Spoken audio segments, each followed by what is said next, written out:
The road to Thistlewood was not marked on any map. No signs pointed the way.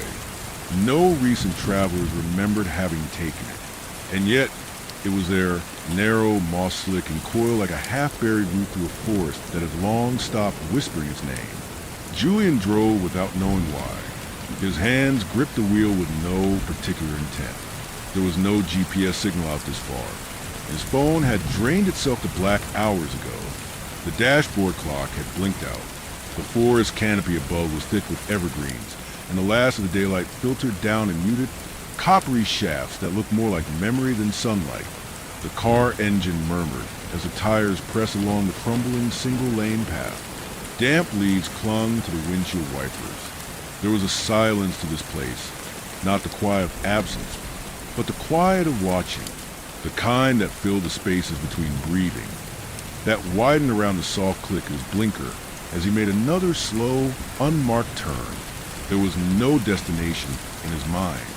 He remembered leaving the city. Yes, that was clear. There had been noise. Street lamps flickering over wet pavement. A rising pressure in his head like static. The feeling of 1,000 conversations layered and echoing. He had needed to leave. He remembered that. And then, without looking for it, he had found this road. Or perhaps it found him.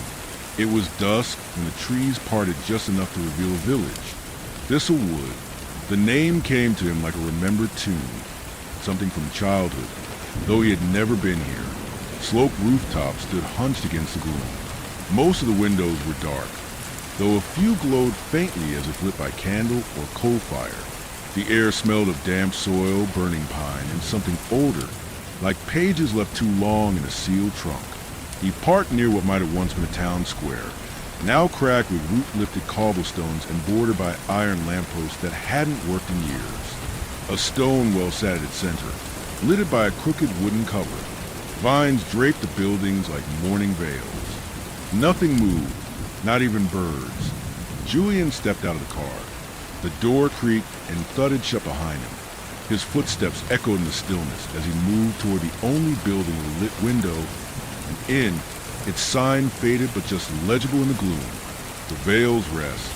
He didn't knock. The door was already ajar. Inside, the air was warm and thick with a scent of dried herbs and something faintly metallic, like old coins or rusted bells. A fire crackled low in the hearth, though no one sat near it. The inn was tidy but worn. A long wooden counter sat beside a rack of keys, each tarnished but carefully labeled in looping script. On the wall behind the counter hung a faded oil painting, a forest clearing with a small stone cottage, under a night sky blooming with stars. Something about it stirred a sharp, quiet ache in Julian's chest. Familiar, again, in a way that didn't quite belong. A voice interrupted the silence. "You made it." Julian turned. A woman stood behind the counter. Though he hadn't heard her enter, her eyes were dark and watchful, her features soft-edged as if half drawn in charcoal. She wore a shawl of ash-colored wool, and a pendant shaped like a crescent moon hung around her neck. Julian hesitated.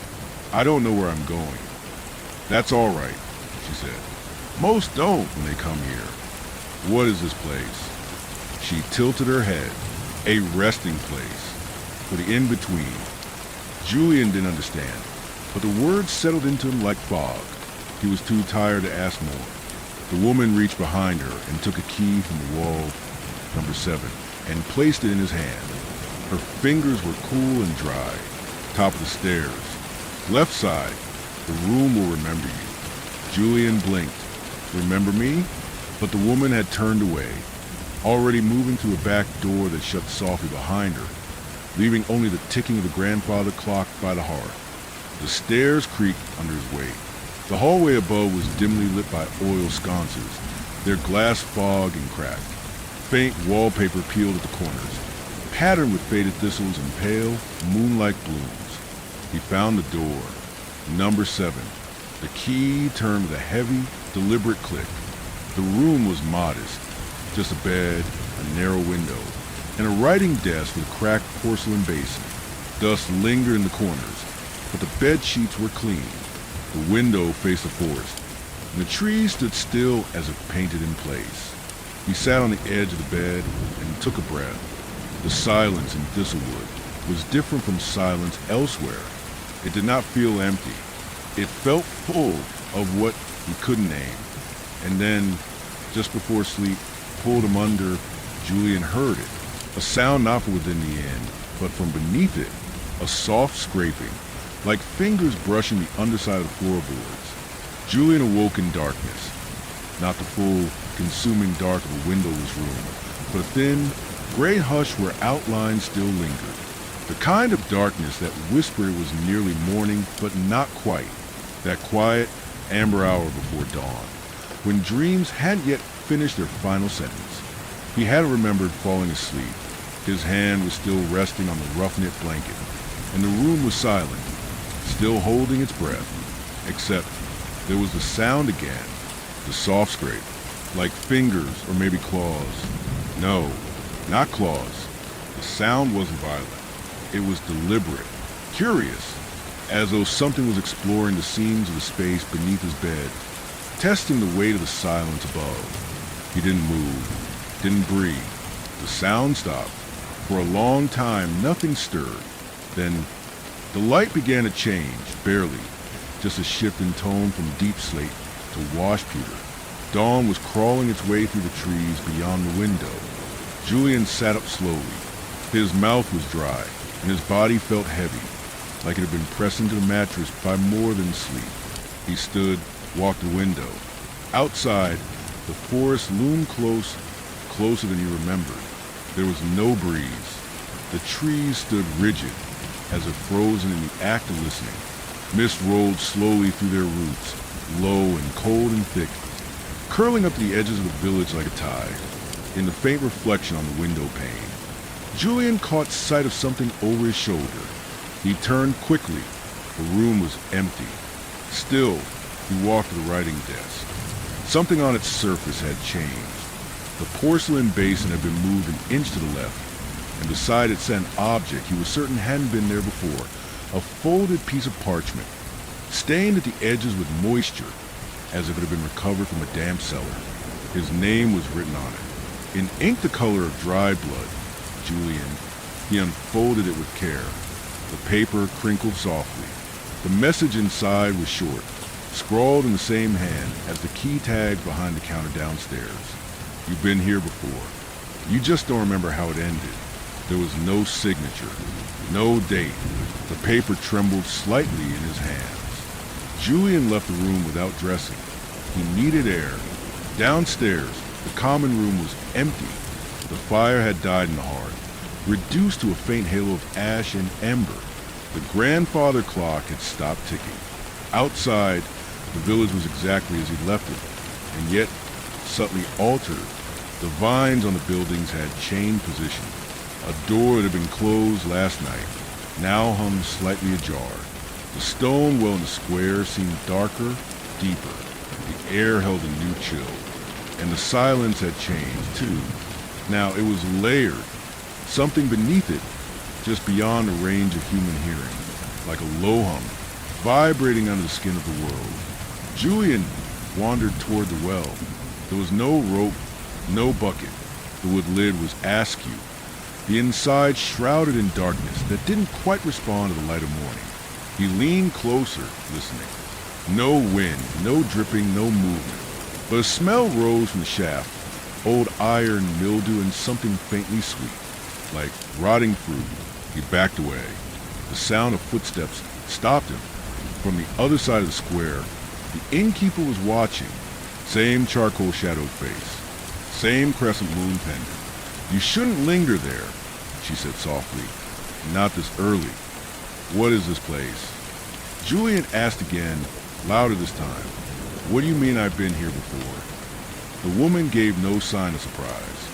She walked toward him, hands folded, voice like soot and sleep. Most people come here when they forget where else they were supposed to go. Thistlewood is a place between. It remembers what you don't. Julian shook his head. I didn't lose my memory. The woman's eyes narrowed slightly. Not cruel, not unkind, just sad. No one comes here by accident, she said. You are unraveling, afraid. This village catches what slips through. Julian tried to steady his breath. Then why does it feel like something is watching, like there's something on the floorboards? She said nothing for a long moment. Then some rooms wake slowly. Others never sleep. Before he could ask what that meant, she handed him something. A small, aged book with no title. Its leather cover was cracked and spotted with dark stains. This was yours, she said. Last time. He opened it. The pages were filled with sketches. Distorted trees. Hollow-eyed faces. A map that seemed to shift when he blinked. And on one page, a sketch of the well in the village center. Only in the drawing. Something long-limbed and faceless was crawling out of it, its fingers hooked over the lip like antlers. Julian looked up. The woman was already walking away, her shawl rippling like smoke. He stood alone in the square, the book in his hands, the morning thickening into gray light.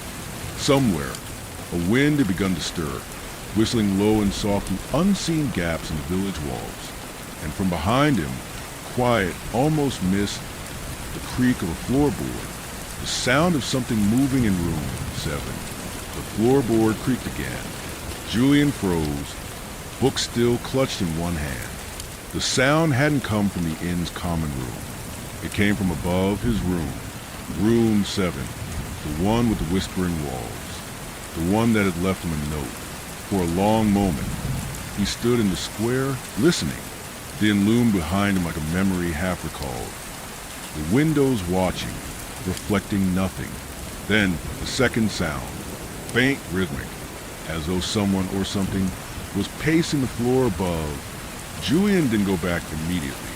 Instead, he walked past the crooked lampposts, past a boarded-up bakery with its sign faded to a ghost of lettering, past a cottage with a single, smokeless chimney and a door that hung open like a broken jaw.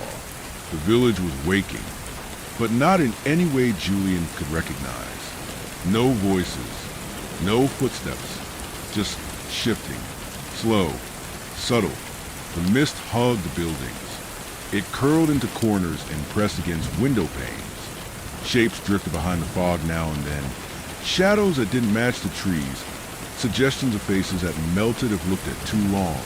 Eventually, Julian came upon a narrow path behind the apothecary, one he hadn't noticed before. Stone steps led downward, cut into the hillside, vanishing into trees. The air there was colder. Still, he glanced back at the village once, then descended. The forest wrapped around him immediately, like stepping into an old, wet coat. Branches arched overhead, closing out the sky. Every footstep crunched dead needles and snapped brittle twigs. No bird song, no insects, just the sound of his own breath and the crackling hush of forest silence. Halfway down, he noticed something etched into the trees. Symbols, carved into bark with something dull.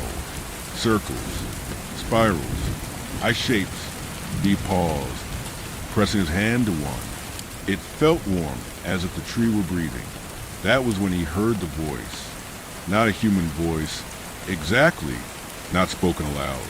It came through the bones, through the roots of the teeth, a whisper without air. You are the echo. You are the dream that forgot it was dreaming. Julian jerked back. The forest had changed.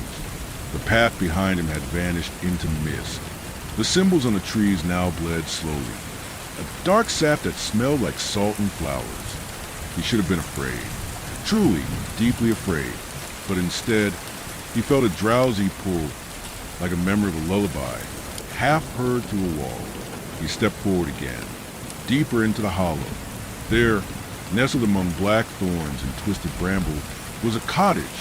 Not the one from the painting in the inn, but similar. Cracked stone walls, sagging thatch roof, chimney leaning at a sickly angle. Moss grew thick across its sides, swallowing windows and door alike. It looked abandoned, forgotten. He approached the door. It creaked open without his touch. Inside, dust and ruin. A table half collapsed beneath the weight of moldy books. cobwebs tangled in every beam, and on the far wall, painted in black ash and dried red, was a symbol, the same one that had marked the trees, a spiraling eye. But what chilled him wasn't the symbol. It was the mirror below it, a tall, narrow thing with a frame made of bone-white wood. Its surface was not glass, but something else, like the skin of water held perfectly still. It didn't reflect the room. It showed something else entirely. Room 7, his room, as it was now. Julian saw the desk, the porcelain basin, the unmade bed, and standing beside it, motionless, was a figure. He couldn't see its face. It stood in profile, hunched slightly, long-limbed and still.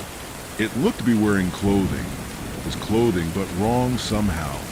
Elongated, threadbare, and it was looking at something in its hand. The notebook, the one the innkeeper had returned. Julian leaned closer. The mirror rippled. The figure turned its head, slowly, toward him. And though there was no face, no eyes, Julian felt it see him. He staggered back, heart thudding. But the mirror remained still now, only showing his own pale reflection. Behind him, something creaked. The cottage door. He whirled around, but there was no one there. Only the empty doorway. Only the creeping fog, thickening now, pressing inward. Julian fled, back through the forest, up the forgotten path. He didn't remember the turns, didn't notice the symbols, didn't feel the roots snagging at his boots. Only when the village came back into view, drenched in pale light and soft shadow, did he stop. Then stood quiet, waiting. Inside, the common room remained unchanged, the fire still dead, the grandfather clock unmoving. But when he reached the top of the stairs, he saw it, his door, room 7, closed now, and nailed across it in 2 splintered planks was a warning burned into the wood. Do not open. IT isn't you anymore. Julian stood at the top of the stairs, his breath shallow in his chest, eyes locked on the door to room 7. It wasn't a message burned into the nail boards that disturbed him most. It was the fact that, behind the door, something moved, barely audible yet unmistakable. The soft shuffle of fabric, the subtle weight shift of someone sitting down or standing up, a creak that echoed in the bones of the building. The room was occupied, but it wasn't him inside anymore. He reached forward, more out of instinct than decision, his hand trembling as it neared the scorch warning. Then he stopped. The temperature dropped the instant his fingers touched the edge of the frame. Not cold, but absence. The sensation of being near something that had no heat, no light, no place. Behind the door, the shuffling stopped. Julian pulled his hand back. The hallway was long, dim, painted with the smell of wax and withering wood. He turned from the sealed room, walked back downstairs to the inn's common area. The innkeeper was waiting. She stood by the hearth again, fire now gently crackling behind her, as if it had never gone out. The warmth didn't reach the edges of the room. "You went into the hollow," she said. Julian didn't ask how she knew. "There was a mirror. I saw." He trailed off. She nodded. "The cottage remembers. It shows you what you left behind." He sat slowly in a chair near the fire. The book was still in his hand, its pages slightly damp from the forest air. "Why is my room boarded up?" The woman knelt beside the fire, feeding it dried sprigs of something fragrant, lavender, thistle, and bark. The flame sputtered, then pulsed gently green. "Because you left something behind when you woke," she said softly. "Something that doesn't know it isn't you." Julian's mouth was dry. "So it's alive?" "Not as you understand life," she said. "But it moves, it listens, it remembers." He stared into the fire, heart ticking slowly beneath his ribs. The shadows inside the flames flickered wrong. Too tall, too thin, bending at unnatural angles. He tore his gaze away. "What do I do?" he asked. She placed a hand on his shoulder, light as ash. "For now, you stay out of room 7. Julian didn't sleep that night. He remained in the common room.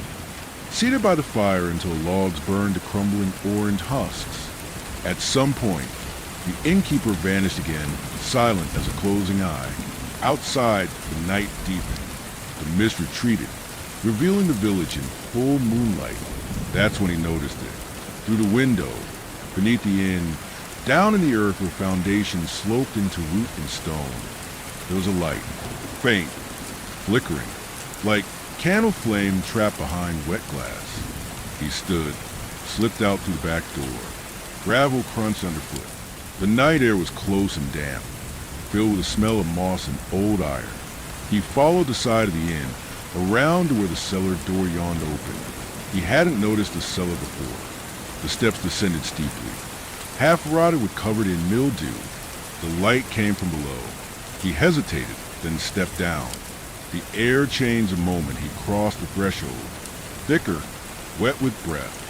The walls pulsed faintly with moisture, and the steps groaned beneath his weight. At the bottom, a low-ceilinged chamber, lit by a single lantern on a rusted hook. And in the center of the room, exactly beneath where room 7 would sit above, was a circle of floorboards that didn't match the rest. Newer, too clean, not nailed down. They'd been placed back. He knelt, carefully lifting one. Below was earth, soft, freshly turned. Julian reached into the soil. It crumbled easily between his fingers. A foot down, something resisted him. Cloth, damp and coarse. He pulled. Dog. It came up slowly, covered in dirt and mildew. Handmade, its features stitched from thread. Its limbs were mismatched lengths, one eye a button, the other a blank socket of burlap. But it wore something unmistakable, a miniature replica of Julian's coat. As he stared at it, the air thickened, the lantern flickered, and behind him, from the stairs, came a sound he'd begun to dread. Slow, measured footsteps, like bare feet on wood, not rushing, not uncertain.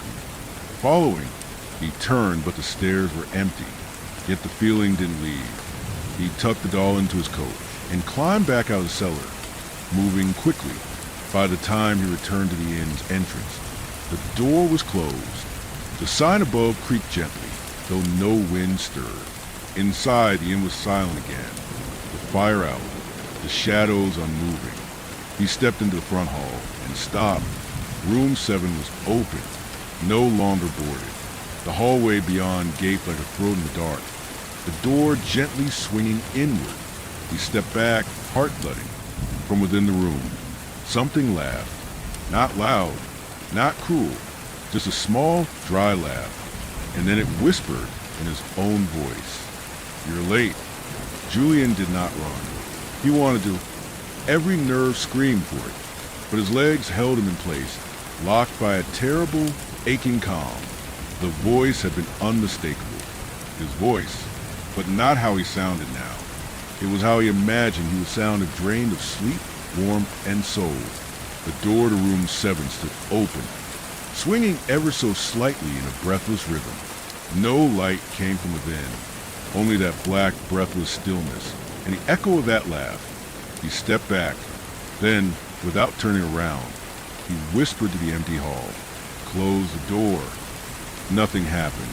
His breath fogged slightly in the air, even indoors.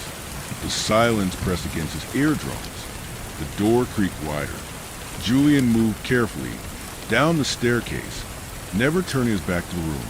He didn't dare look into it, afraid that if he saw what was inside, it would see him more clearly. By the time he reached the bottom, the inn was entirely still, the fire cold. The shadows deepened in the corners. The clock had fallen from the wall, face cracked open like bone. No chimes, no ticking. Time was not moving here anymore. He pulled the doll from his coat and laid it on the hearth. Its burlap body was still damp, and something about its construction felt wrong. Not merely unsettling, it was unfinished.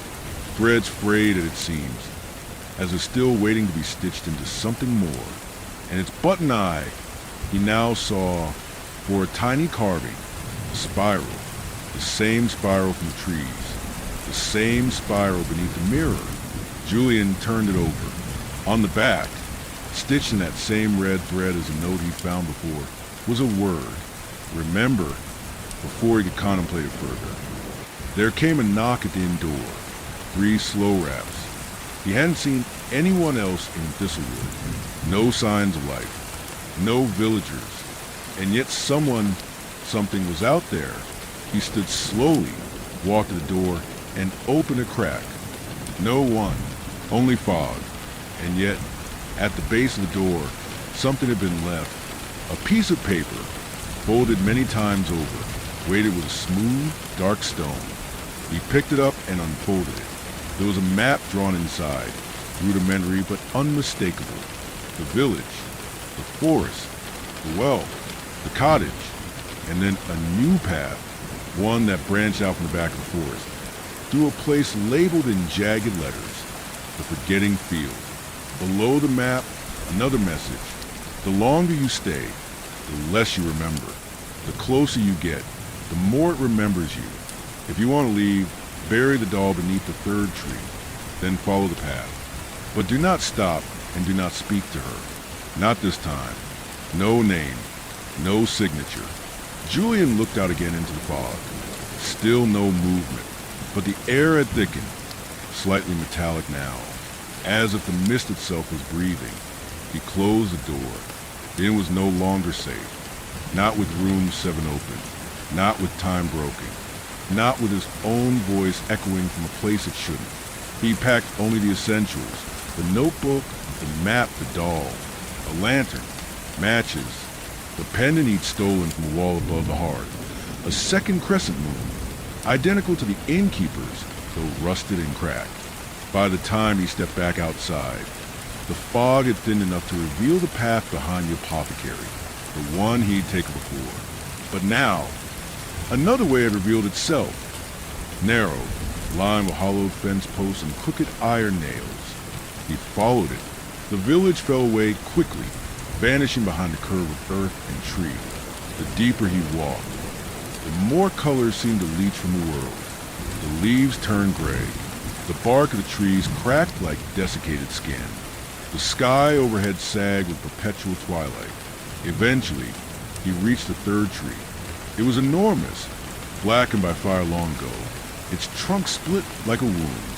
Around its roots were old toys, broken and rotted, dolls without heads, spinning tops half buried in moss. A cracked music box that clicked open and shut on its own, though no melody played.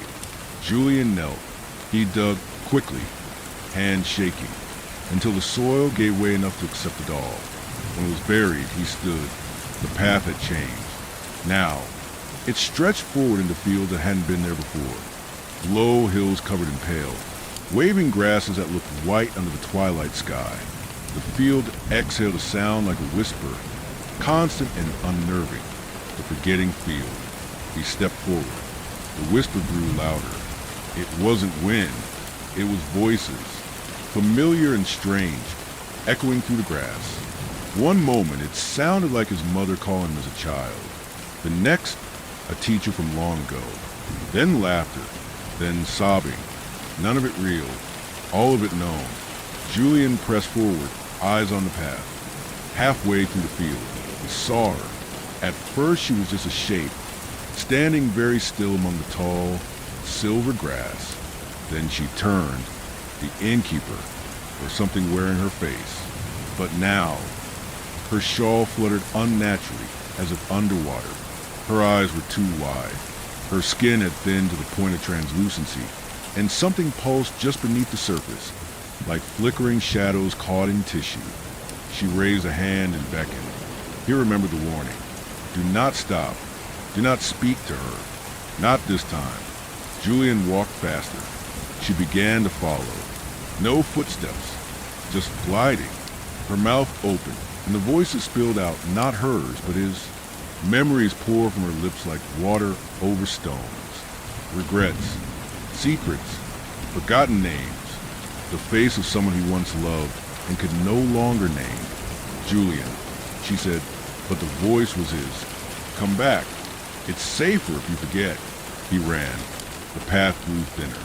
The grass pressed in from both sides, grasping. Behind him, Her voice sharpened, cracking with static and wind. "You aren't done. You promised to stay."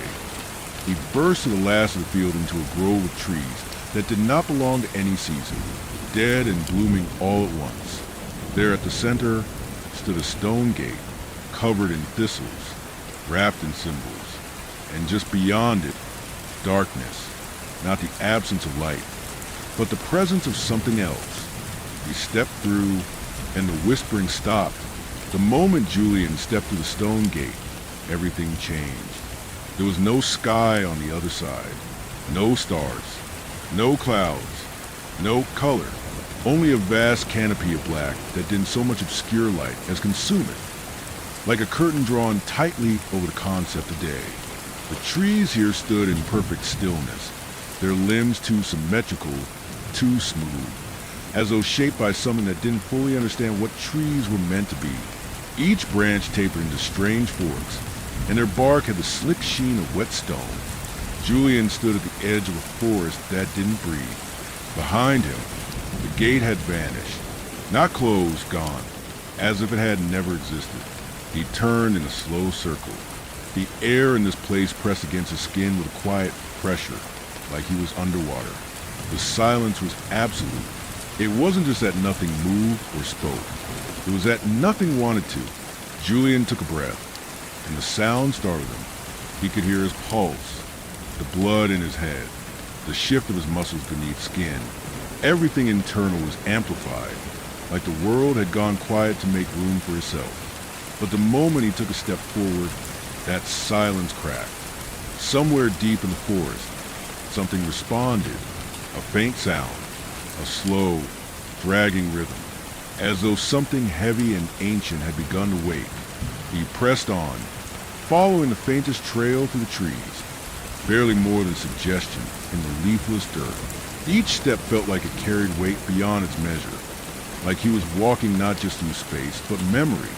With every footfall, something inside him shifted. Loose images brushed the back of his thoughts. A door swinging shut in a childhood home, a scream muffled beneath water, a hand slipping from his grasp in the rain.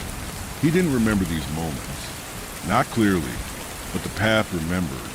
The forest grew tighter. The trees leaned inward, their limbs arched over him in cathedral-like shapes, forming vaulted ceilings of bone-white wood. Symbols marked their trunks, familiar spirals, interlocking rings, and an unfamiliar mark, a shape like a closed eye. Julian reached a clearing. At its center stood a structure, tall, crooked, impossibly thin. A tower made of mirror shards and blackened wood, bound together by thorn vines that pulsed with a dim red glow. At the very top, a light, small and flickering. He approached cautiously. As he drew nearer, the air thickened with the scent of dust and rose water. A sound began to rise, music, but warped. A music box lullaby slowed to a crawl, a melody half forgotten. Then a whisper behind him. "You said you wouldn't forget." He turned, heart pounding. The innkeeper stood at the edge of the clearing, but her face was no longer her own. It flickered between features, a stranger's smile, his mother's eyes, a lover's frown, a child's scream, and all the while, her mouth didn't move. The words came from the trees, the ground, the air itself. "You promised you'd stay." Julian backed away. "I didn't promise anything." "You did," the voice said again. "Before you were you, when you were still whole, before the split." He looked at the tower. It called to him. He ran, thorns toward his coat and his arms, drawing thin lines of blood that glowed briefly before vanishing into the skin. The tower door stood open, tall and narrow, shaped like a coffin stood on end. Inside, spirals, endless spirals. The walls turned inward, a staircase that coiled like the inside of a shell. As he climbed, the air grew warmer, and the whispering began again, closer, more intimate. It was his own voice, reciting memories he hadn't known he'd lost. "I am 5 years old. My brother vanishes at the riverbank. No one believes me. I dream of thistles and ash. I hear her calling my name beneath the floor. The voice rose with every step. I see the mirror. I reach for it. I fall through. At the top of the tower, there was no room, just a platform, open to the skyless dark, where a single mirror stood upright. It was identical to the one from the cottage, but this time, Julian saw no reflection, only a door, and through it, a flickering hallway, wooden floorboards, peeling wallpaper. The inn, room 7. Julian reached toward it. The mirror rippled, and then he stepped out, the figure from before, the version of him that had laughed behind the door. But now it wore a face. His face, pale, tired, bruised beneath the eyes, but the smile wrong, curved too wide. Finally, it said, "I've been waiting." Julian stumbled back. "You're not me?" "Oh, but I am," the thing said. "I'm the part of you that stayed behind, the part you buried, the promise you made to forget, but now you came back." It raised a hand. The pendant around Julian's neck vibrated sharply, then shattered, the pieces vanishing into the air like ash. The creature stepped forward. Julian turned and ran down the spiral stairs. The tower groaned. The thorns writhed. The melody twisted into something shrill and broken. The forest floor greeted him with thunderous silence. And then, a sound like the world breathing in. The trees opened. The ground beneath him crumbled. And Julian fell, down, through light, through time, through memory, through himself. Julian landed hard, yet the impact made no sound. The forest was gone. There was no sky, no tower, no trees. Only a vast, hollow space that stretched endlessly in all directions. The ground beneath him was a pale, cracked surface like ancient parchment, brittle and brittle feeling beneath his boots. Wind didn't move here. Light didn't fall here. Everything was illuminated, and yet there was no visible source. He stood slowly. All around him were doors. Hundreds, thousands. A sea of doors rising from the ground like gravestones, tall, thin, mismatched. Some elegant and carved. Others scorched, splintered, or warped with rot. Each one stood upright in the pale dust, unattached to any walls, arranged in concentric circles that spiraled outward into blankness beyond. Each door bore a name. Most he didn't recognize, but the writing stirred something deep in him, not in the mind, but in the body. A shudder through the teeth, a chill in the blood. Names he'd nearly known, lives he may have lived. He passed one marked Sylvia Kindred, another Thorn, First of the Hollows, another J.M. Keeper Vales, and then near the center he found it, Julian Merrow, his full name, carved with precision into the wood of a door painted white, but faded now to a yellow bone color. The knob was missing. A small, perfectly round hole remained in its place. Julian's hand moved to the notebook in his coat. He flipped through the pages, drawings of forests, wells, cottages, spirals, and the symbol of the closed eye. Then, near the back, pressed between two damp pages, he found something he didn't remember placing there. A key, rusty, bent slightly, but unmistakably his. The metal fit the hole perfectly. The moment he turned it, the door exhaled. He felt it, not a breeze, but a sudden shift in pressure, a release. And when the door creaked open, there was not darkness inside, but a room. Room 7, but not as it had been in the inn. This version was distorted, its angles slightly too sharp, the bed frame bent, the window cracked with vines growing through the glass. The desk was overturned, and on the wall, written in a hand he instantly recognized, was a single sentence. "You came back too soon." Julian stepped inside. The door slammed shut behind him. Instantly, the walls began to breathe. They pulsed slowly, like lungs inflating and deflating. The wallpaper shivered. The floorboards groaned. The scent of lavender and rot clung to the air, sharp and saccharine. The desk drawer opened on its own. Inside was another note, folded and yellowed. To remember is to bleed. To forget is to survive. Below the words, a sketch. Two silhouettes. Identical. One standing. One kneeling. Both with spirals carved into their chests. Julian stumbled back from the desk. The breathing of the walls intensified. The bed shivered. The mirror above it began to ripple, as though its surface were liquid. And then it stepped through the other Julian. But now, his features were clearer, not distorted, refined. He wore Julian's old clothing, precisely as it had been before he left the city. He smiled, and it was calm, almost kind. "You remember too much," the other said. Julian backed against the wall. "What are you?" "I'm the version that was built to stay," the other said. "To keep the room warm. To forget what you couldn't. You made me." "No, I didn't." "Yes, you did. Every time you chose silence. Every time you buried memory under sleep.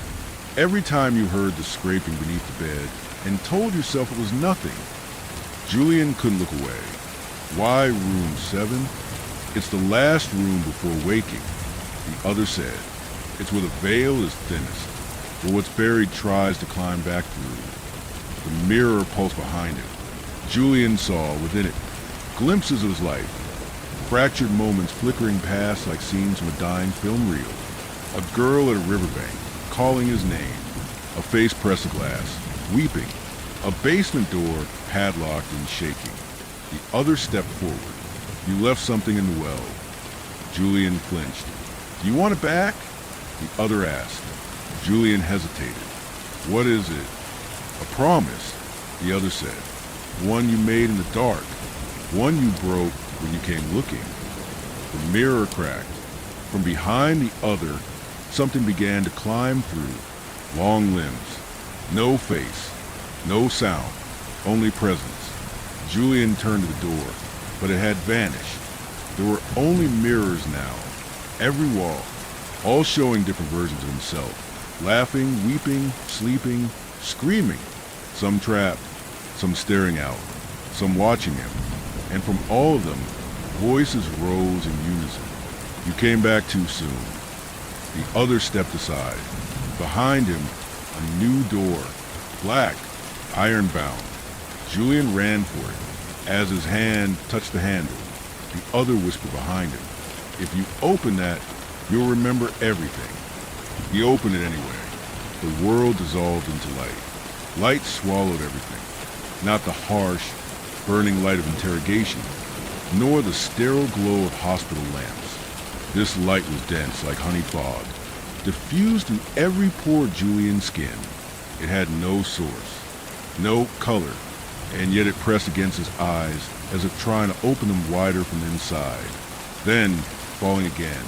Not a drop, but a sinking. Slow. Gravity dragging him downward, not through air, but through something thick. Memory. Thought. Time. At last he landed. Not with a thud, but a soft, almost polite impact. Like falling onto something that expected you. He stood in a room. But not a room from any house, or inn, or tower. This one was strange in its familiarity. A small apartment, pale green walls, books stacked against the corners, a kitchenette that still smelled of burnt toast and forgotten coffee. The kind of space a person could live in for years without noticing the walls close in. Julian blinked slowly. This had been his. Once, the apartment from a part of his life he had refused to revisit. The one from before the road, before Thistlewood, before the first mirror. Everything was untouched.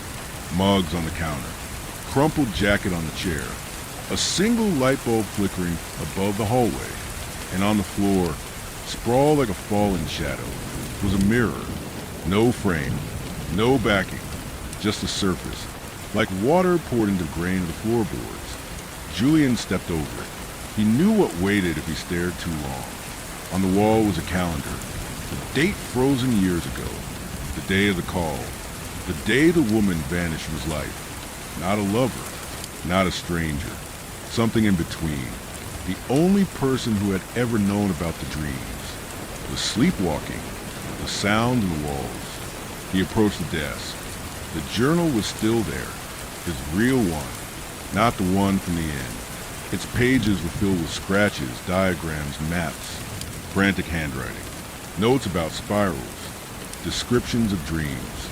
The final entry was a scrawl. If I forget, I survive. If I remember, it wakes. Julian sat. The chair creaked familiarly. A deep ache returned to his limbs, like muscle memory of sleepless nights. From the hallway came a sound. Tap, tap, drag. Something was coming. He stood, opened the only door that hadn't existed before. Behind it, stairs. Not leading up or down, but both. The architecture folded, Escher-like, into a tangle of directions that made no sense. But somewhere, deep within the noise of the air, he heard room 7 again, a bed creaking, the scrape of something beneath the floorboards. And then, laughter, not malicious, worse, familiar. He descended. With each step, the walls flickered, past bedrooms, train cars, hospital corridors, motel bathrooms. Every space he'd ever woken in with the certainty that something had just been watching him. Every sleep-paralyzed night, every half-remembered image of a pale face in the corner.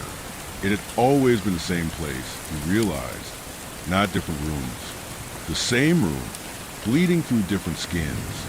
At the base of the stairs, the hallway waited, wallpaper peeling in long strips, lampshade flickering, but swollen with age. Room 7, always room 7. But now, the number was gone. In its place, burned into the wood. This is where you end. Julian reached for the handle, paused, then a voice behind him. Not the other, not the innkeeper. His own, again, but young, barely 10 years old. Don't go in, the voice whispered. It's hungry. Julian turned. No one was there. Only a hallway where the light bulbs began to burst, one by one, with soft pops. He faced the door again and stepped inside. The room was empty. No furniture, no window, no light, only dust and the smell of something long sealed. He stepped forward. The door closed behind him. He didn't panic. He listened. At first, only silence. Then, scratching from beneath. He knelt, ran his hands across the floor. One plank, looser than the rest. He lifted it. Beneath, not dirt, not stone, but a mirror, thin, taut, like a stretched surface of mercury. He leaned over it. This time, it did not reflect him. It showed a cradle, a crying infant, a woman, sobbing softly, a hallway in a hospital, a door closing. Julian felt his knees. The memories came in waves, not dreams but buried truths, repressed, entombed. He had come to Thistlewood before. He had made a deal, and in exchange, he had given something up. Not a soul, not a life, but a memory, a terrible one. The moment in the hospital, when he had walked away from someone he should have stayed with. Abandoned, not in anger, but in exhaustion, in fear. And Thistlewood had offered him an escape, a place where guilt and grief could be diluted until only dreams remained. But something had stayed behind, a part of him, a part that wanted to be remembered, and now it had grown strong. He rose. The mirror pulsed beneath the floor, and behind him, from the dark, came the voice of a child. Julian, it whispered, "Don't forget me again." Julian turned slowly. The child stood in the center of the room now. Though stood was the wrong word. It hovered just above the floor, barefoot, toes grazing the dust without disturbing it. Pale, liminal, a presence barely stitched into reality. It wore the shape of a young boy, 7, perhaps 8, dressed in clothes that looked stitched from shadow and burlap. Its face was soft and half-formed, like clay that had been abandoned before completion. Only the eyes were clear as eyes, the same blue-gray hue that had stared back at him from countless mirrors. The child was him, not a metaphor, not a memory, but a living thing made of what he had left behind. "You promised," the boy said, His voice was both tiny and vast, reverberating slightly in the bones of the room. "You said you'd come back." Julian took a slow step forward. "I didn't know what I was leaving." "You did," the child replied. "You always did. You just didn't want to look." Around them, the room began to breathe again. The walls rippled with unseen lungs. Dust spiraled upward in slow, sleeping vortices. Beneath the floor, the mirror pulsed, no longer just a reflection, but a heartbeat. "I couldn't carry it," Julian said. "I wasn't ready." The child cocked his head. "So you buried me." He had no defense. It had started with the dreams. The nights he'd wait, with the sense of someone staring at him from the corner. The familiar scent of antiseptic. The weight of a name he couldn't recall. And then the waking hallucinations. The closed door, then a hallway that hadn't been there the night before. The smell of wet soil beneath his bed. The shifting furniture and photos he hadn't taken. It had been too much. And so, in a sleepless moment of desperation, he'd wandered, on foot in the rain, somewhere between waking and sleep, until he found Thistlewood, the place between. Then that waited for those who couldn't carry what they'd done. "I didn't know you were real," Julian whispered. "I thought you were just the part of me that broke." "I am that," said the child. "And the part that remembers, and the part that's been waiting. You left me in room 7. Julian felt it now, the full gravity of what he had done. This wasn't a haunting. This was an orphaning. He knelt, reached out. The child recoiled, not in fear, but in hurt. "You can't take me back," the boy said. "Not as you are." "Then what do I do?" The child looked down. His shadow was longer than his body, stretching like a noose across the room. "You open the last door, the one beneath the inn, the one they never tell you about." Julian's pulse quickened. "What's behind it?" The child met his gaze. "Your name." The walls went still. The mirror on the floor flared with light, then faded to black. When Julian looked up again, the child was gone, but something remained in his place. A key, small, made of black stone, carved with a single symbol, the closed eye. He took it. At once, the room began to unravel, not collapse, unravel like cloth being pulled thread by thread. The wallpaper curled, the ceiling peeled back, the floor softened. Through it all, there was no noise, only the soft ticking of a clock. The first sound he'd heard in the inn, the same steady beat that had vanished the moment he arrived. Now it called him back. Julian stood, walked through the collapsing room, down the shifting corridor where the light flickered like candle flame in a bottle. The air grew colder as he passed the rooms, each more unfamiliar than the last. Rooms from hotels he'd never stayed in, basements he'd never entered, classrooms he couldn't recall, yet knew had once been real. Then the stairs. He descended, back through the hall of mirrors, back through the thorns of the tower, back into the clearing beneath the veil. And there, beneath the inn where the cellar had once been, was a stone door, round, sealed with a spiral lock. Julian pressed the key into the center. It turned. The spiral unfolded, segment by segment, until the door breathed open. Beyond it, darkness, wet and warm, the smell of soil and blood and old, forgotten things. It wasn't a hallway. It was a womb. Julian stepped inside. It wasn't empty. The walls of the space were lined with names, carved deep into wet stone. They glistened like fresh wounds. Every person who had come to Thistlewood and forgotten something had left their name here. He passed them one by one. Esther, Ben, Lucian, Isolde, Marrow, and then Julian Marrow, carved twice. Once whole, once hollow, a fork in the soul. He placed his hand over the second carving. It shivered beneath his palm, warm, waiting. Then, from behind him, the voice returned, but not the child, the other. "You've gone too far," it said, stepping into the chamber. "You don't come back from here." Julian turned, "You're right," he said. He pulled the key from his coat and pressed it into his own name. The wall opened, and on the other side, he saw the cradle again, the crying infant, the hallway, the woman, and at last, his own eyes in a hospital mirror, swollen with tears. The moment he chose to forget, the moment he stepped away, Julian reached through the opening, and for the first time, he pulled himself back. The air in the chamber shifted, warmed. A low wind exhaled to the stone like the sigh of something ancient falling asleep or waking up.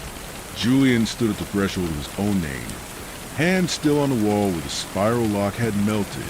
Behind him, the other watched in silence, not moving, not breathing, only waiting. Julian stepped through the opening, and for a brief, impossibly long moment, he wasn't in Thistlewood. He wasn't in a room or a tunnel, or even in his body. He was in a memory, but not just remembering, reliving. He was seated in a small hospital room. The lights overhead buzzed faintly. The walls were pale yellow. A vase of artificial flowers on the windowsill. The smell of antiseptic and old hope. She was there, not quite a lover, not quite a stranger, and yet both. Her hands clutched something tightly. A child's cap. Wool, blue, unworn. She wasn't looking at him. She was looking at the floor. The doctor had left. The nurse had offered silence like a cup of tea. The paperwork was on the tray. And Julian, young, scared, exhausted, had stood, walked to the door, and kept walking. He hadn't said goodbye. He hadn't asked for the child's name. He had boarded a train that same night. Windows fogged with breath, throat burning with unsaid things. He had told himself that forgetting was survival, that absence was the cleanest kind of wound. And that night, in a motel by the tracks, he had dreamed of spirals for the first time. The vision rippled. He was in another room now, his apartment years later, walls gray with mold, unopened letters stacked by the door, the journal half filled with drawings of eyes and thistles.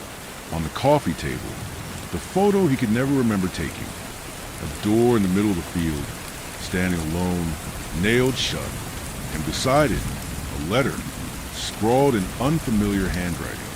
If you want to forget again, the door will be open, but if you want to remember, you must return the name you buried, not to the woman, not to the child, to yourself. Julian closed his eyes.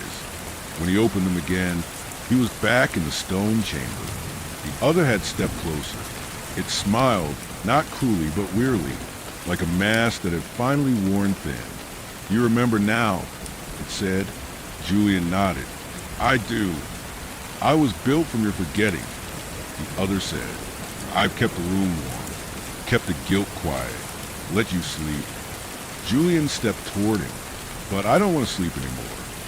The other tilted its head. "And if I told you you'll never sleep peacefully again, that the memory will return every night, that the child will cry, and you'll have no cradle to hold him in?" "I'll cry with him," Julian whispered. The other stared for a long moment. Then it smiled again and bowed. The gesture was small, reverent, acknowledging, and then it stepped backward into the wall of names and was gone. The chamber dimmed. The spiral seal sealed again, now pulsing gently beneath Julian's palm. But his name had changed. Where once it read Julian Merrow, there was now something different carved beneath it. Julian Merrow remembered. The room began to crack, not violently, more like soft paper tearing in slow motion. Light bled through the fissures, not golden, not blinding, but a strange, neutral glow, like a sky that had never fully committed to dawn. He turned, walked through the crumbling archways of memory, past the places he had left pieces of himself. The mirror, the child, the doll beneath the tree, the well that whispered, the cradle he never rocked. Each one closed behind him, quietly, graciously. When Julian woke, he was in room 7, but the bed was whole, the wallpaper intact. A window cracked open, letting in the morning light. The fire was lit again downstairs. He could smell it. He stood, his coat hung by the door dry. His notebook sat on the desk, closed and clean. On the bedside table was a parcel, wrapped in linen and twine. He opened it. Inside, a child's cap. Wool, blue, worn now just slightly, as though someone had finally picked it up. He didn't cry. He simply sat for a long time, breathing while the room exhaled around him. The door creaked open on its own. No more symbols, no spirals, no other, just daylight. For the first time in what felt like years, he stepped outside. The village was still, but not dead. Smoke rose gently from chimneys. Curtains fluttered. A cat darted across a stone path. The mist had retreated, now resting like a lazy river at the tree line. The innkeeper stood by the apothecary, staring up at the sky. She turned. "You remembered." He nodded. Her smile was sad, but hold. "You'll sleep again, but never the same way." "I know." She handed him something small, a thistle, dried and wrapped in ribbon, for the road. "Where do I go now?" he asked. "Wherever remembers you." He walked from Thistlewood that morning. The trees didn't whisper. The path didn't shift. He passed the well.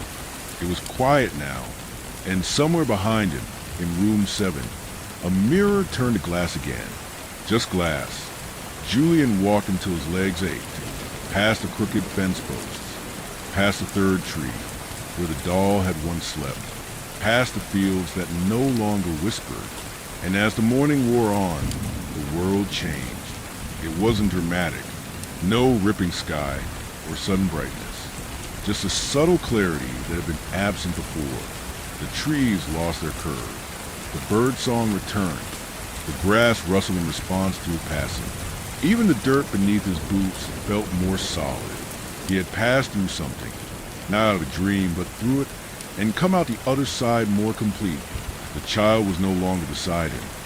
But Julian felt his presence, not haunting, not warning, just with him, like a scar that no longer bled. By noon, he reached the edge of a town he did not recognize. Not Thistlewood, not the city he had fled. Something in between. Concrete streets, rows of homes, a convenience store with a flickering sign, a bus stop, the mundane edges of reality. But even here, something was off. People passed him, but none met his gaze. The air was warmer than it should have been. Clocks all read different times. And somewhere overhead, a crow circled, but never cawed. Julian sat at the bus stop. His boots were coated in the grayish dust from the chamber beneath the inn. His coat smelled faintly of pine and damp stone. And in his pocket, the thistle remained. He unwrapped it gently. Its barbs had softened. Its color had changed, from deep violet to pale white, like the memory of a flower. It looked delicate, but it pulsed faintly in his hand, as though still alive. A small sign sat beside the bench. Next bus arrives when ready. He smiled. A man in a gray coat sat beside him minutes later. He looked at Julian briefly, then nodded. His eyes were sunken, his hair slightly unkempt, and on his wrist was a small tattoo of a spiral. The man reached into his coat and pulled out a folded note. He offered it without a word. Julian took it. We find our way through remembering, but those who wake up whole must keep the way open for others. When the spiral calls again, we'll know what to do. Julian looked up, but the man was gone. Only the imprint on the bench remained, slowly fading in the warmth of the day. The bus arrived just as the sky shifted into dusk. No driver, no numbers. Julian stepped on board. Only one seat was occupied. A woman, mid-30s, eyes red from crying. In her lap, a photo clutched in both hands. A child, not quite a baby, not quite a boy. The photo's corners were frayed like it had been held through every sleepless night. She didn't speak, but her eyes met Julian's for just a moment, and he knew. He sat across from her. Neither of them said anything for a long time. When the bus began to move, there was no rumble, just the hum of tires over a memory. They drove through towns without names, through valleys where the fog clung to the tops of trees like faded dreams, past people who stood too still, signs that pointed inward. Julian stared out the window. Sometimes he caught glimpses in the glass, not of the landscape, but of rooms, shadows, spirals flickering in corners, reflections that didn't match his position. But each time he looked directly, they vanished. Just after midnight, the woman across from him whispered, "I thought forgetting would save me." Julian nodded. "I know. I tried everything," she said. New cities, sleep aids, salt lines across the windows. But the crying wouldn't stop. He met her gaze. He's still waiting. Her hands tightened around the photo. "How do I go back?" Julian reached into his coat, pulled out the thistle. She stared at it, then gently took it from his hand. Its white petals trembled. The woman inhaled, and for a moment, the photo she held grew warmer, brighter. The boy in it smiled faintly, and a spiral appeared in the corner of the image, etched in faint silver. "I remember his name now," she whispered. The bus stopped. Outside, a path lined with overgrown stone markers. A flickering lantern swayed from a shepherd's hook, casting elongated shadows into mist beyond. The woman stood. Before stepping off, she turned to Julian. "Thank you." He didn't answer. She disappeared into the fog. The thistle remained in her hand, glowing faintly like a candle. Julian rode alone for some time, but he was not lonely. The spiral etched into the window beside him pulsed, as if aware. The other had told him he would never sleep peacefully again. But Julian wasn't sure that was true.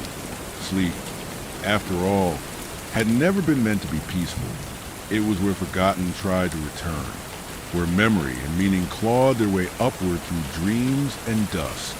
And Julian, once a fugitive from his own grief, was now a guidepost, a light left on in the end, a name remembered, and somewhere room 7 remained, not as a prison, but as a door.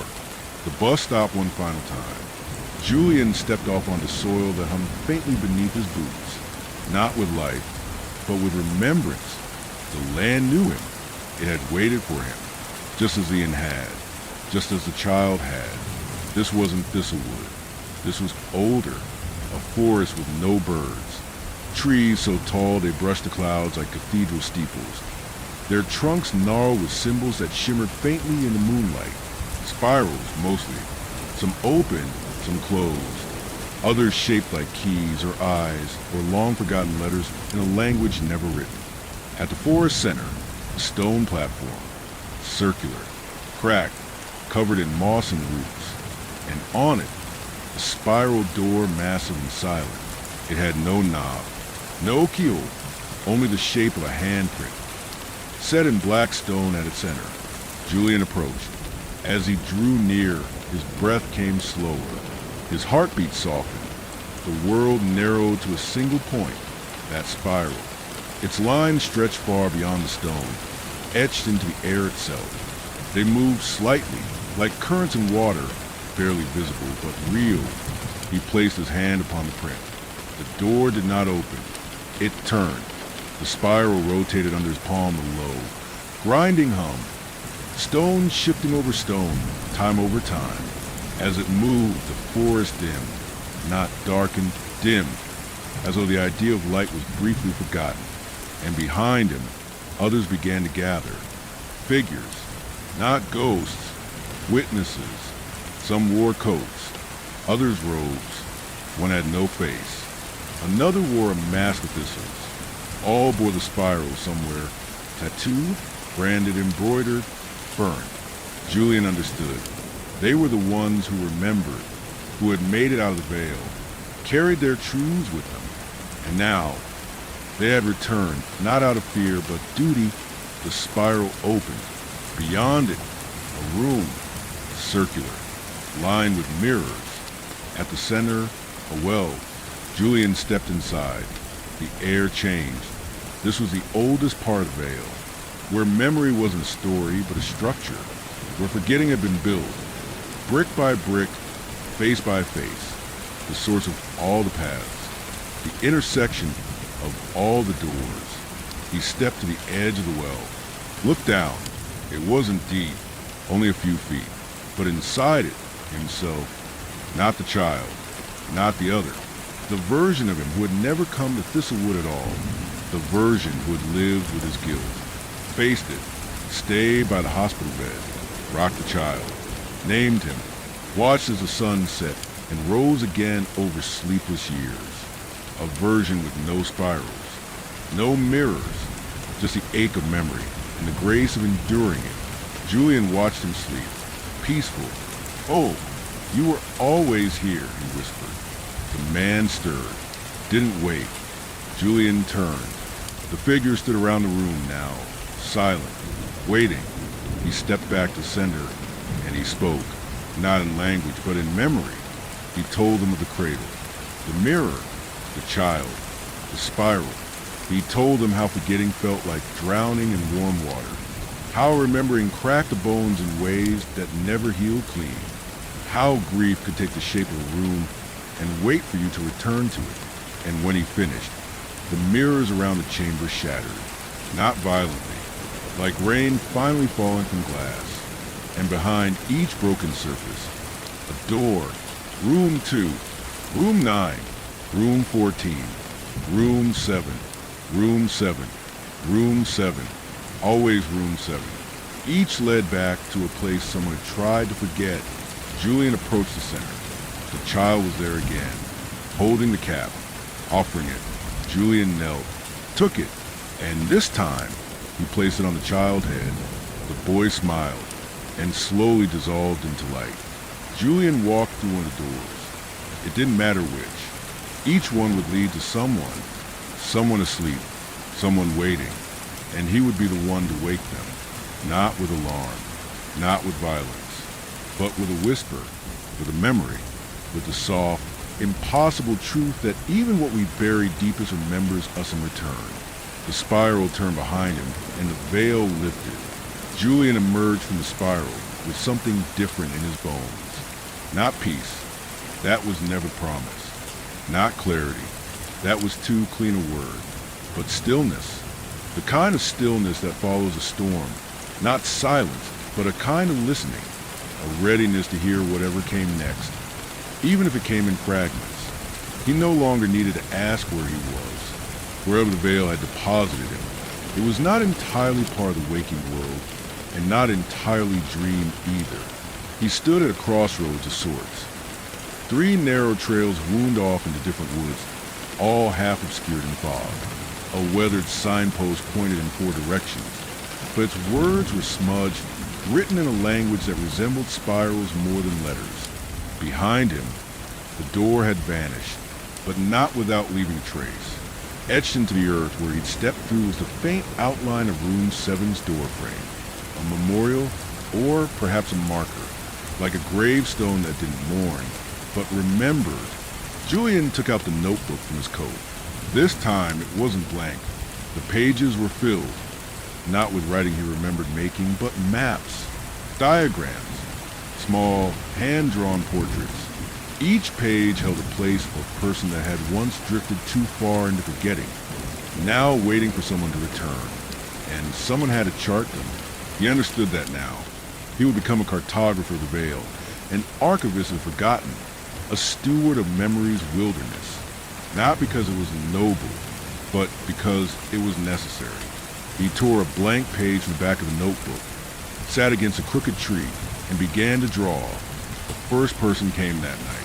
A man older, in a soaked hospital gown, barefoot, trembling.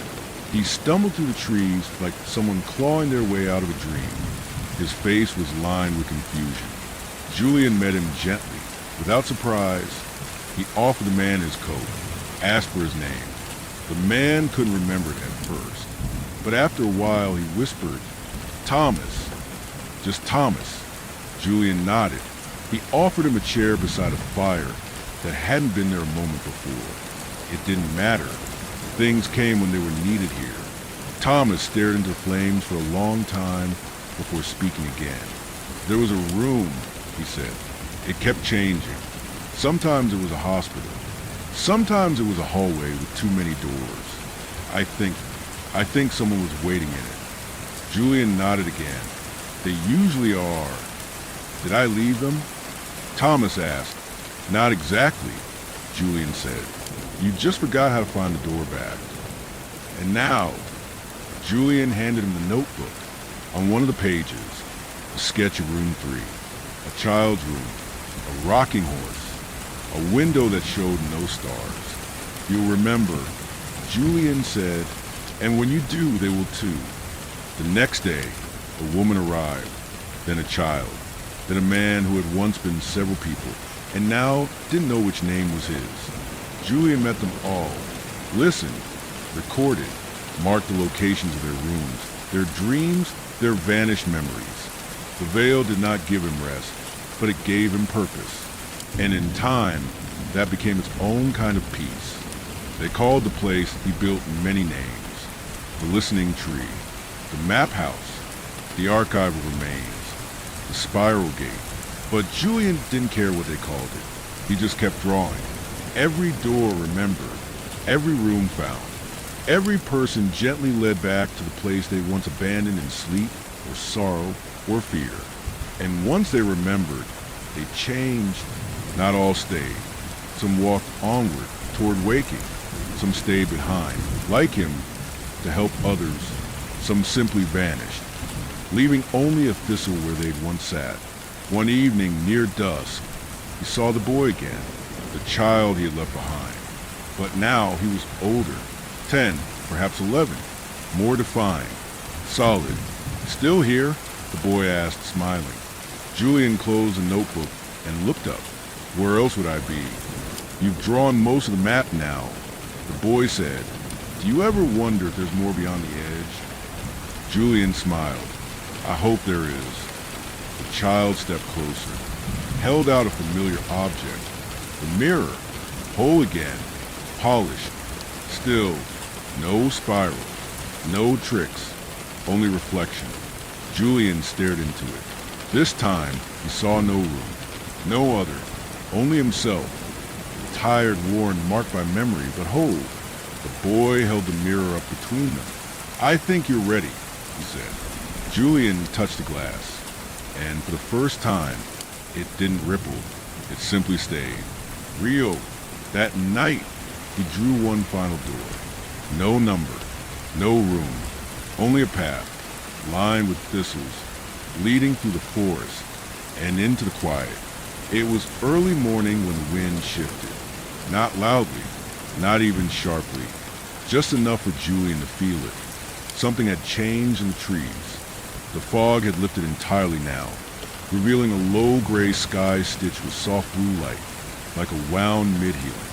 The people would gather at the Listening Tree, dozens now, maybe more, sat quietly beneath it, sharing stories or writing names they'd begun to remember into soft bark or earth. But Julian didn't join them.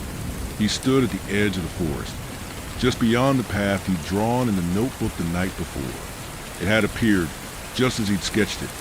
Real thistles now growing along the dirt line, small and white, petals like tiny teeth. It led somewhere else, a place he hadn't drawn before, a place not mapped, not part of the Veil's corridors or chambers or towers. It was a memory. It wasn't dream. It wasn't grief. It was a space after. The spiral's eye. Julian hesitated, then stepped forward. The air changed immediately. Warm, but not comforting. Still, but not empty. The further he walked, the less his feet touched the ground. Trees passed overhead, but offered no shade. There were no shadows here. Just light, neutral and soundless and deeply aware of him. He came to a clearing, empty, except for a single chair at its center, facing a mirror. No frame, no tricks, just a sheet of standing glass, tall as a doorway. Julian sat and waited. The mirror shimmered, but didn't ripple. It opened, and inside it they came, one by one, not in body, but in presence, in shape, in recognition. The woman from the hospital, the child in the cradle, the other Julian, The innkeeper, the boy from the room beneath, the people he'd helped, the people who'd forgotten, the ones who'd whispered through his dreams long before he ever understood what they were saying. They formed a circle behind the glass and watched, not in judgment, but in witness. And then the room formed around him. It wasn't room 7. It was all the rooms, at once, overlapping, phasing in and out like breath. The rocking chair, the broken cradle, the hallway of mirrors, the spiral beneath the bed, the door in the field, the inn, the tower, the name in the wall, the cry behind the door. All of it inside him now. And still, he didn't fall apart. He sat, he breathed, he remembered every pain, every forgiveness, every step that led to this one. The boy appeared again, older still, a young man now. He stood beside the mirror and asked one final question. Will you sleep? Julian looked into the glass. I don't know, he said. The boy smiled. Then draw the bed.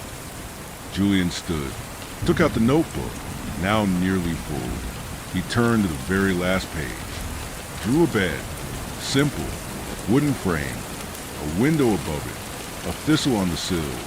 The moment the drawing was complete, he turned and the bed was there.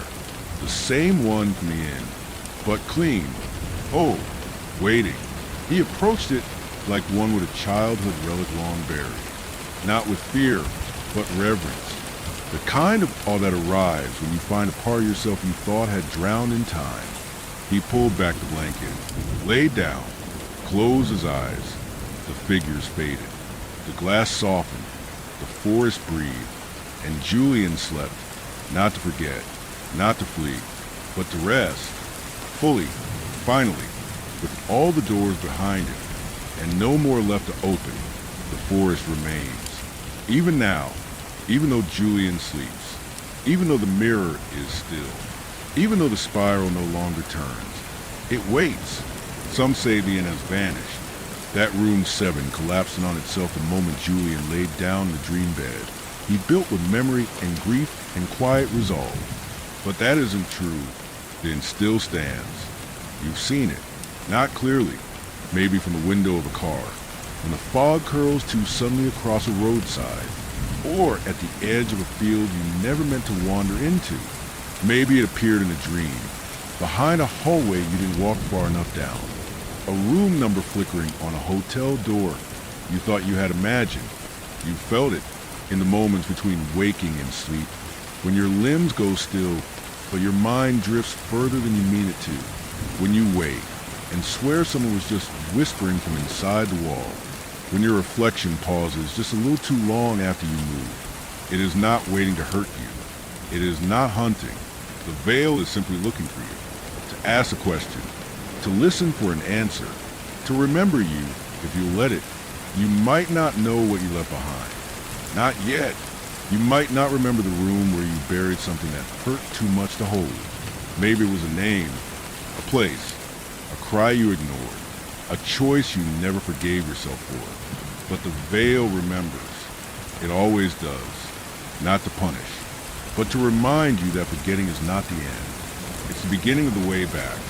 And if someday you find yourself on a road you don't recognize, with the sky a little too still and the air too quiet, if the mist thickens without warning, if the trees seem to part just so, revealing an old signpost with letters too worn to read, you'll know you've come to Thistlewood. There will be a room waiting for you. Maybe it's room 3, or 9, or 14, or maybe, just maybe, it's room 7. It doesn't matter, because inside, something remembers your name. And on the bedside table, wrapped in linen and dust, you'll find a notebook, not quite empty, a few pages already filled, a drawing of a bed, a cradle, a child, a spiral, and beneath it, faintly penciled in, if you forget again, I'll be here. Signed, not Julian, not the other, but someone else. You, sleep now. The veil has turned inward.